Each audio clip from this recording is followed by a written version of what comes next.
जय जिनेन्द्र, जय श्री महाकाल, हैप्पी रंग पंचमी। अब हम आगे के श्लोक में चलते हैं। ये हमारे महादशा के श्लोक चल रहे हैं। महादशा में अंतरदशा, आगे के 2 श्लोक हम बता चुके हैं उसमें। अब ये है आपका तीसरा नंबर का श्लोक।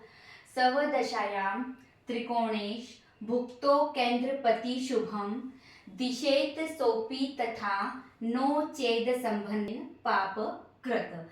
सवदशायाम त्रिकोणेश मतलब त्रिकोण की महादशा हो, त्रिकोण की महादशा हो। त्रिकोण कौन हमारे 1, 5, 9 भाव, तो इनके मालिक की महादशा हो।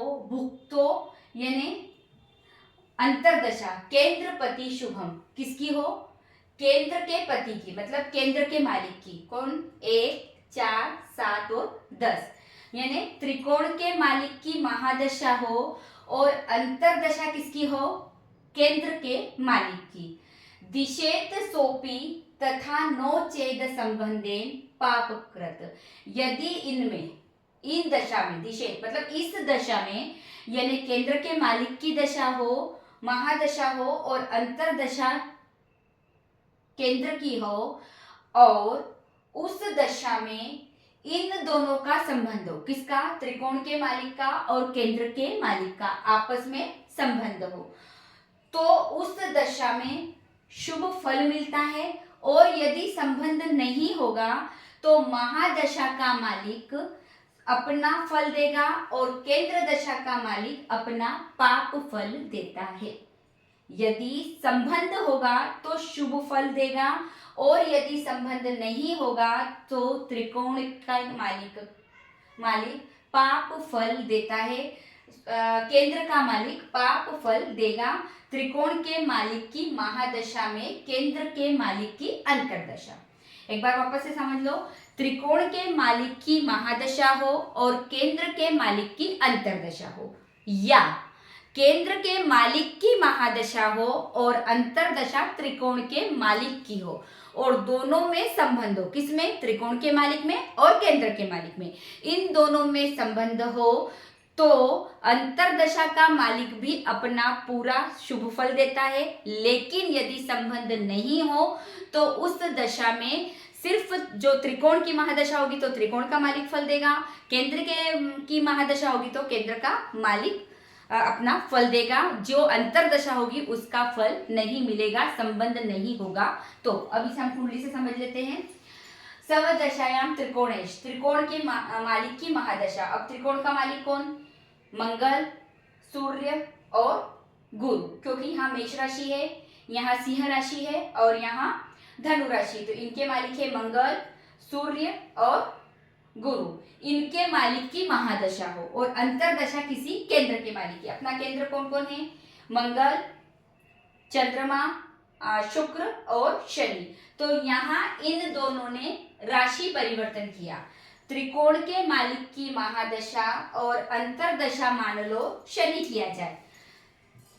त्रिकोण इंटू केंद्र मतलब त्रिकोण की महादशा और अंतरदशा केंद्र के मालिक की। किसकी? सूर्य, और उसमें आ गई शनि की अंतरदशा। अब शनि केंद्र का मालिक है और सूर्य त्रिकोण का मालिक है, और इन दोनों का आपस में संबंध है। कैसे संबंध है?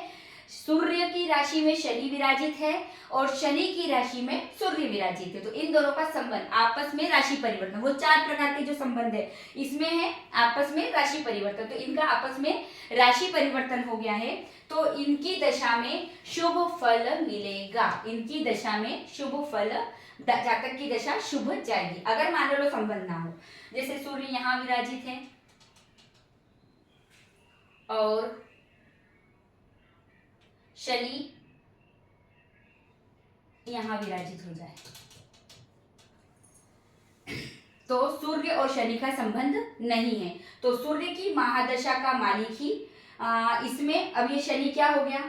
दशम का मालिक है और एकादश का मालिक है, मतलब केंद्र का मालिक और केंद्र के बाद एकादश भाव का मालिक। तो इतना अच्छा भाव नहीं है और बैठ कहाँ गया है अपने त्रिक भाव में, तो इसकी दशा कैसी हो गई, पापी, तो इसमें इसका पापी फल मिलेगा। अगर इसमें इनका संबंध नहीं है तो यह पापी फल देगा। अब हम आगे चलते हैं। दशा स्वपी भवेद्यो प्रायशे योगकारिणो दशादयी मध्यगतस्थ द्रयुक शुभकारिणाम। दशा स्वपी भवेद्यो प्रायशो योगकारिणो, योगकारी ग्रहों की दशा। योगकारी ग्रह कौन से होते हैं योगकारी? केंद्र और त्रिकोण के मालिक एक ही हो। जो केंद्र और त्रिकोण के मालिक एक ही हो, वही मालिक केंद्र का भी हो और वही मालिक त्रिकोण का भी हो, वो हो जाता है योगकारी ग्रह। तो योगकारी ग्रहों की दशा में भवेद योग प्रायशो योगकारिणो, तो योगकारी ग्रहों की दशा या त्रिकोण की दशा कैसी जाती है? प्राय शुभ ही जाती है। कैसी जाती है? प्राय शुभ ही जाती है। दशादयी मध्यगतस्थ, दशादयी, दयी यानी दो दशा, दो दशा मध्यगतस्थ, दो दशा के बीच या दो दशा के मध्य, गतस्थ किसकी दशा जाए?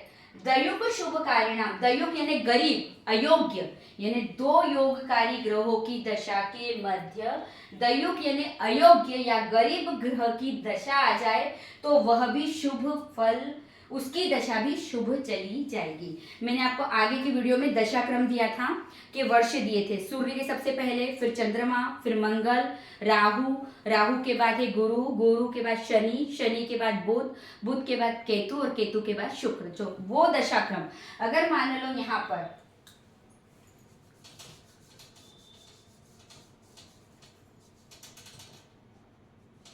पर आपको दशा क्या कहा है? दशा स्वपी भवेद्यो प्रायशो योगकारिणो दशादयी मध्यगतस्थ द्रयुक शुभकारिणम। प्रायः योगकारी या त्रिकोण की दशा कैसी जाती है? शुभ जाती है।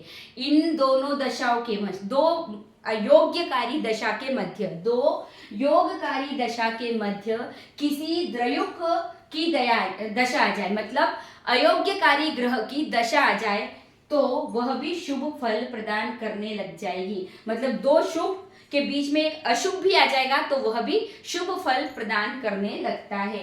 कैसे?